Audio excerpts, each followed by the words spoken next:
starting. We weren't rolling yet. Oh, really? Okay, when we left off, you had said that you were now on NBC television as a morning man. What exactly is a morning No, man? I was a morning man in radio. Okay. It was the transition. They hired me, and television was starting because Bob Smith, as I think I mentioned earlier, was going to do Howdy Doody. They were putting it together. And they didn't know what to do with me after they hired me. So my contract was funny. It was never as, even when I became music director, my contract with NBC never said musician or something like that. It always was a sprecht, always speak like an actor, you know, always, all the years with the station. And then I watched the transition. I was there in a wonderful year because it was a year when everybody was at sea because the people that had been such stars in radio, including soap operas, everything, were suddenly cast adrift and nobody knew where they were going. And it was very fortuitous for me because being there and being, I suppose, ambitious, and I studied all the time through the years with whomsoever I could study with. And at that time I was studying conducting with Fritz Reiner, who was music director at the Met. And of course I hung around. I think that's the correct wordage, the music department, even though I was, you know, a Sprechter. And I got to know Mr. Toscanini and the symphony. And then he was good enough to give me a morning, summer slot with the symphony as a guest conductor. Milt Kadams was a violist and played viola in the symphony and was extremely irritated that I would be handled because they thought I hadn't, you know, I came in the back door, which indeed I did. And that was the beginning of kind of a serious conducting, where I learned to be first a leader. It takes forever to become a conductor. I learned to be a leader, and the friendship with the symphony meant a great deal to me, as a matter of fact. I recently guested the San Francisco Orchestra, and the son, Renzi, of the flute player, the son of the principal oboe of the NB Symphony, is principal flute with the San Francisco Symphony. So the chain goes on. How closely did you work with Arturo Toscanini? Oh, all the time. I used to go to the house in Riverdale, and that was my first time to maybe, I didn't play because the string group was, I don't think the old man, I don't remember whether the old man even had a piano. I don't think he did at the house in Riverdale. But he had wonderful food, wonderful. His wife cooked magnificent Italian structure. And we'd have chamber music. And a violinist who won Naumburg on the violin and possessed a magnificent instrument was also a scientist and built the first stereo. His name was David Sarcer. He and Avery Fisher had a little shop across the street, across the river in Brooklyn, but a big sign, Avery Fisher Electronics. And I remember them putting together what became stereo and putting it together because they were trying to educate Mr. Toscanini. Hated recording and hated microphones. He would immediately scream. And I remember going to the house one night when I went with David trucking this stuff up there, and we put it all together to have him listen to it. He just hated that, so we never took it back. What was Toscanini's view on television? What? What was Toscanini's view on television? I don't know. I remember the show at the UN. I was there. That's a very famous film which they show from time to time. I would think, I shouldn't speak for him, but I would think that he was uncomfortable with anything changing, anything that he did. That was his pulpit, his platform. And I think if anybody would have ever told Mr. Toscanini, look this way, he would hit him with a baton, you know. He was very self-centered, fantastic conductor in certain repertoire. Mean, tough, He taught me overtures that are not played anymore, standard overtures, because the whole symphonic platform has changed. They play, to gather coins for the realm, they play somebody's modern music to open, where they used to do all the standard overtures in Toscanini.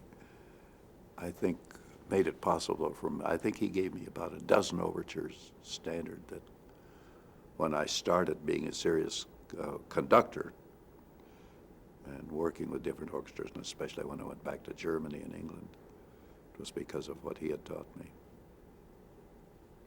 Did you work with David Sarnoff at all? Well, I used to go to dinner because Bobby was my friend, but when we'd go to the house, Mr. Sarnoff, as we always called him, would sit at one end of this long dining table, and Bobby and I would sit at the other end. That was it. He asked me some questions. The only time I ever think that he talked to me was the very difficult situation of dismantling the NBC Symphony, because as I remember, 7 or 8 of the men had been brought from Milan by Toscanini and thought they had a job for life and just couldn't understand that this was all going to come to an end. When was this? 50s, very early 50s. When television became a expensive accoutrement of the network, why, that was the end of the symphony. Then I became music director of the network just by default, just by being there.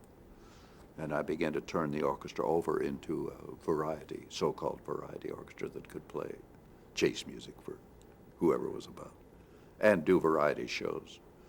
At the beginning, I tried to keep many of the men from the symphony, hoping that it would make a smooth transition, but with the exception of the Burr brothers, who were the French horn, one of the greatest French horn sections ever existed, most of them were so disgusted with playing "There's No Business Like Show Business" that they left. What were your duties as musical director at NBC? Bookkeeping, getting along with wives and girlfriends. Has very little to do with music, because at that time we had a lot of variety shows, so it's like running an army. You have an assignment policy, and we had about getting along with organ players who played the soap operas, who were jealous of each other, that played each other's themes, and they were superstars then. Not superstars, they were stars. They thought they were superstars.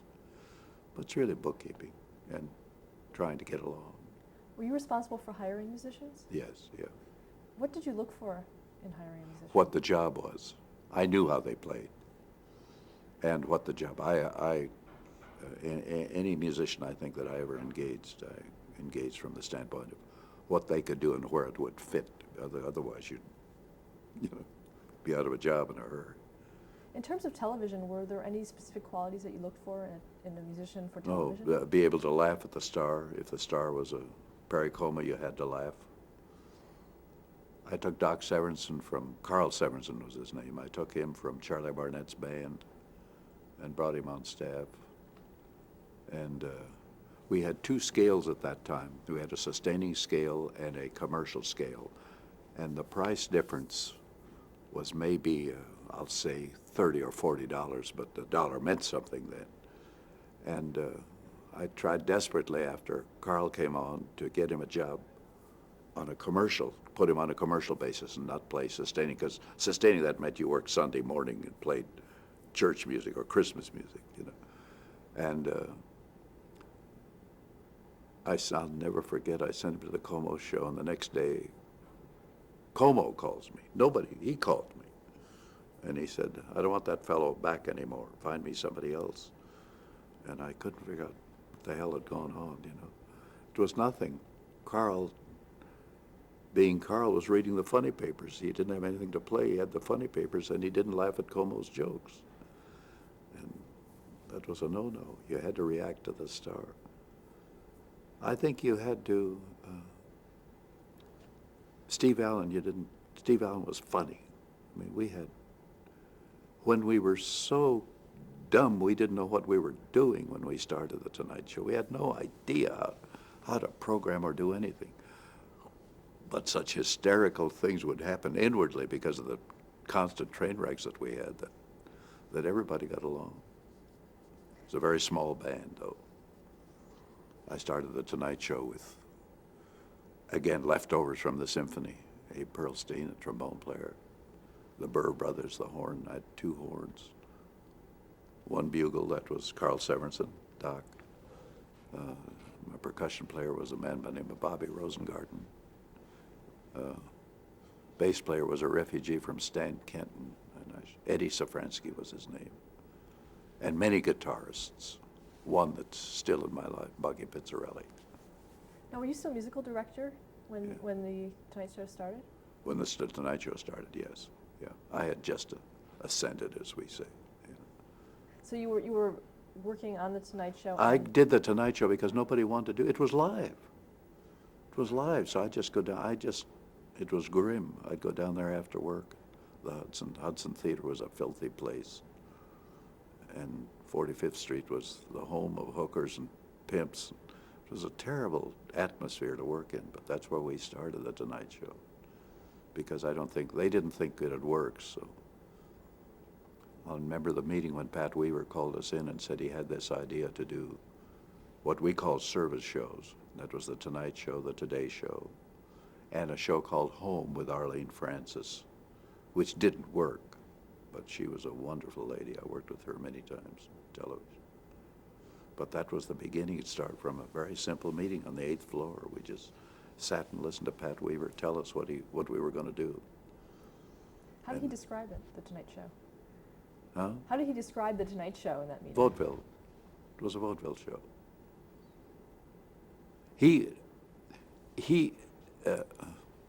How can I say this gracefully? It only had to do with greed. They wanted to somehow capture a network market later, because it was very simple, they could make money doing it. The network could make money, not the local station, because that was a split cost factor. And that was one of the big problems when we started. And as I said, I think when we started we had 2 stations, New York, and I think we had Baltimore, that was the first station. And then we read on the road, everybody forgets that, we went on the road with the Tonight Show and played Chicago, Baltimore, Dallas, Omaha. I don't know, can you imagine carrying this bunch of gypsies? I mean, we didn't know, it was such insanity. We had no idea what we were doing. How was Steve Allen brought aboard? I have no idea. He did the show locally because of the success of who preceded him. There was a night show which had nothing to do with the Tonight. Jerry Lewis, I hope wrong. Oh, what's the matter with my brain? Anyway, there was a local show with Dagmar, and I forget who the star was, and I shouldn't. Anyway, Dagmar, because her voluptuousness, that was the first time that I think breasts became an issue on television. And when that went off the air, Steve Allen did a show locally, but that really had nothing to do with Weaver and that whole.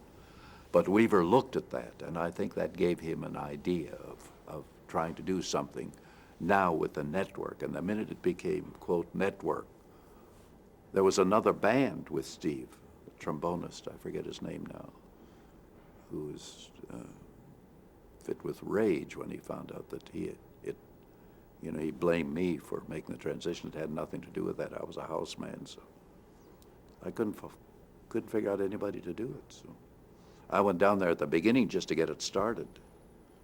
And then it became, of course, a recognizable platform for all of us. It took a long time, though.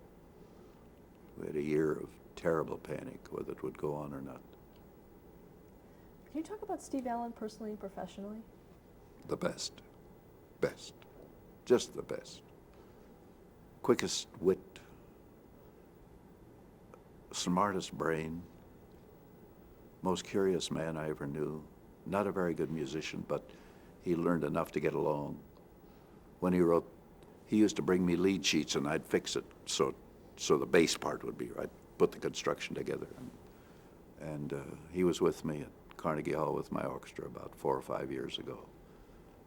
And he said he played this could be the start of something big, which was his theme, you know. And he stopped in the middle of it at Carnegie and he said, I want to tell you how this was born.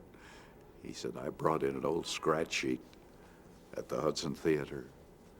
And he said, Skitch was good enough to fix it up and put it together properly. And I took it, you know, fixed it, used it in the show, it became a hit.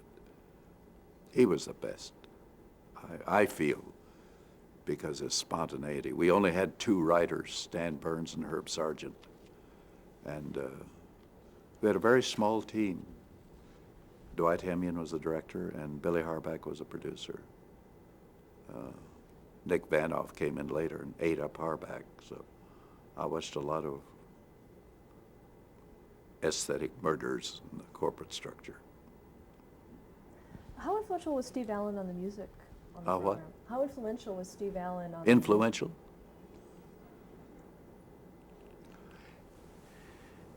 Well, it's dangerous to have a little knowledge because then you tamper. And if I don't mean this in any negative way, but as he began to write more and realize that he could make a hell of a lot of money having that vehicle, he began more and more to control the music that was played, all the cue music and everything. And of course that for a very short time put me in an uncomfortable position because I had put everything together and themes that I had written were dismissed out of hand and he replaced one of his own melodies naturally. But that was overcome eventually and we traded. He would have the opening theme, I would have the closing theme. Common sense of getting along. What was the opening theme on that show? The first Tonight Show. I can sing it, but I can't. I can play it, but I can't sing it. It was in D flat. That's all I remember. In fact, it's funny because the Carson theme was in D flat too. That must have been. Oh, I guess that was a logical ensemble key for the brass. That's why. Can you describe a typical day in terms of putting together that show? With Steve, we'd gather together. I got through work. The office closed, or the secretaries went home at 5 o'clock. And I'd go to the Hudson Theater, and we'd sit and talk, and we generally put ideas together the night before. We many times had meetings, can you believe it? When we get off the air at 1 o'clock, we'd many times have a meeting when we had bombs and try to figure out why it hadn't worked. And we'd have meetings after the show. We'd stay there till 2 or 2:30 in the morning. There was a wonderful cafe next door called the Blue Ribbon, a great German restaurant, which is gone. That was kind of our hangout. But it was generally a talk-through. And all we had was a sheet of paper, I still have, and we called it Rundown. And it only said theme, Steve, Skitch, whatever. If you were on the show, it was your name. That's all it was. It wasn't anything else. If it was a song, the song title would be there. Then Steve had the idea of having a family, and we started auditioning singers. We auditioned so many people. And Edie Gourmet was a Sephardic translator at the UN. She was 17 or 18 years old, 16 maybe. Steve Lawrence, they had never met then. I mean, they met there. Steve Lawrence was a rabbi's son from Brooklyn. Very musical, both of them, wonderfully musical. There was another girl by the name of Pat Kirby who was smarter than anybody. She married affluence and lived happily the rest of her life and got out of the business. And then after we'd picked what we thought was our family, singing family, Kay Thompson called me and said, there's an act that's worked with me called the Williams Brothers. And she said, I know you think they're country, but she said, there's a kid that sings, the young brother. His name is Andrew. Andrew, I'll never forget. And this was Andy Williams, and he came and sang and wanted desperately to sing popular songs and not do country anymore. Then he joined the team. We had a quartet of singers, and that's the way we ran the show. But everybody's name, that was all it was. They'd work maybe 3 nights a week or 2 nights a week some weeks. So was your banter with Alan completely ad-libbed? Ad-lib, everything, everything. We began to do Men on the Street then, which of course was written Stan Burns' idea. And he gave me a name called Fenwick. I was Fenwick, was that my name? And I wasn't comfortable with that, I wasn't a good actor. The Tonight Show operated on the premise that nobody looked after 12:30 at night. So that's when Louis Nye, Don Knotts, Tom Poston, I should remember all the names. They would show up because Stan Burns, the writer, was friendly with Broadway characters, so-called. They would come in and do a monologue. We'd just give them the floor, and they'd do whatever they did. And that's the way that all started. Now, there are many other people I should remember. I remember them because, of course, we worked together so long. That's the Man on the Street, everything, to me, it was just interesting because I had and I celebrated my 80th birthday with my orchestra at Carnegie, with the Pops. Steve came, and Bill Dana came, and they did Jose Jimenez. Now, I've worked at Carnegie Hall. I'm celebrating, 22 years now. I have never heard laughter like that from that square audience of mine. They were hysterical, absolutely hysterical. And then when you say, this was television in the 40s, folks, where have you been? How wonderful it was. I think I laughed harder I think that's the most I ever laughed in my life, on the show with Steve. I wanted to leave because, the hours were horrendous for me. I lived in New Canaan at that time. It was a hell of a commute to be back here at 10 o'clock the next morning to face the problems of the music department. So how long did you remain doing both of those? The show and being music director? Well, I did the whole Steve tenure in New York. So the whole tenure. I have a great picture of the last night where Steve is smiling, the rest of us have glum faces, because he decided that he wanted to be a star, and we went to Sunday night, and we got killed, just destroyed. I don't think we lasted. I know we lasted maybe 8 or 9 weeks, something like that. Went right down the toilet. It was awful. Really destroyed. Then he went back to Hollywood, of course. We did the first Polaroid commercial. Do you dare talk about that? The camera didn't work most of the time. So you can't believe we lived like this. We had a guy come and teach us how to palm things in our sleeve. Teach us. We had a class of probably a magician of some kind. And we always had a model. I don't know why. We always took picture of a model. And then we'd click the camera and take the picture. And then we'd hand the picture off to it was a stagehand standing there. And he would either do this or this to us. And if he did this, we had taken a picture previous, which we knew was good, but that was in our sleeve. Every time we did the commercial, we had a protection, and we'd say how wonderful it was, and then we'd fumble around. Nice honesty. Were there other instances like that? But Steve Allen bought a mansion with that stock. I was getting a divorce, so I didn't prosper, but that was the beginning of Polaroid. Was that on the Tonight Show or the Steve Allen Show? Tonight Show. Were there other? Well, it was Steve Allen. It was called the Steve Allen Show, but as I remember, in the middle of it, I think Weaver decided to call it the Tonight Show with Steve Allen. I think that was the billing. Because then, billing was such a scene. Because I think my billing was music director. And then somebody decided that was wrong. It should be just music. Because I don't know what it was. There were always legal hassles about billing. Oh, I think it was the union. I don't know what it was, something. So they changed it, I couldn't be music director, just music, Skitch Henderson, which is so dumb.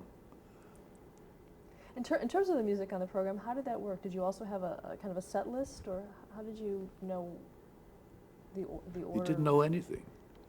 Just put it together or wrote frantically. If I knew, I still have arrangements in my library for that ridiculous orchestra, 2 trombones, 2 horns, a trumpet, guitar, most illogical orchestra. Those are the only men that were on sustaining, what I talked about. And they're the only men I could use, because we had no commercials when we started The Tonight Show. None whatsoever. The first commercial that I remember was the guy who, of course, if you know Steve, he used it in his act, but he made unbreakable furniture. And at the end of the commercial, he hit this chair with a whack or something. It flew into about 1,000 pieces. That was the end of our first client. Then we all grew beards temporarily, and I was going to grow a beard because I just was more comfortable. In the U.S. Air Force made me, I had a beard in the RAF, but in the Air Force they made me shave it off. And we grew beards and got Menon as a client.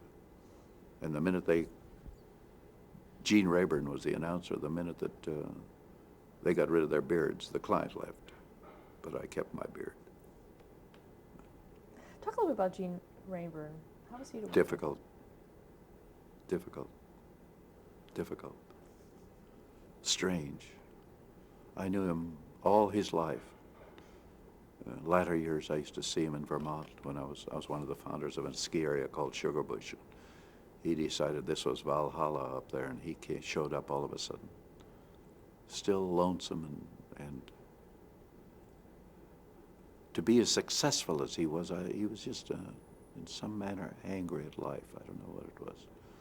I always felt that Gene wanted to be what Steve was, if I do that properly. Gene was fantastic for commercials, but he felt that was somehow beneath his,